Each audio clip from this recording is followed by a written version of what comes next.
اهلا بيكم. النهارده هنقدم لكم طريقه عمل الخشاف بالقمر الدين والفواكه. نقول بسم الله. واول حاجه نجيب قمر الدين، بننقعه كده في ميه وبنسيبه لحد لما يطرى معانا كده خالص. وكده قمر الدين طري كده معانا، فنبتدي بقى نعمل خشاف. بنجيب بقى بلح بنكسره، بنشيل منه كده النوى وبنغسله، وبنجيب تين مجفف، ومعانا خوخ شايلين منه البذر ومقطعينه، واي فاكهه تانية حابه تضيفيها ممكن تحطيها. بنجيب قمر الدين بقى بنفضي كده في شفشق الخلاط، لان في قطع لسه ما دابتش، فاحنا عايزين كله كده يكون دايب معانا. ونحط عليه تقريبا ربع كوباية من السكر.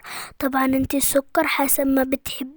بنضربه كويس وبندوب قمر الدين والسكر كده في الخلاط كويس. ونجيب بقى شفشق نفضي فيه البلح اللي معانا وتين والخوخ واي فاكهة حابة تضيفيها ممكن. وبعدين بقى نجيب القمر الدين نفضيه كده عليه، وتعملي بقى مقدار المية اللي انت عايزاه في القمر الدين. هنا تقريبا دوت لترين الا ربع من المية.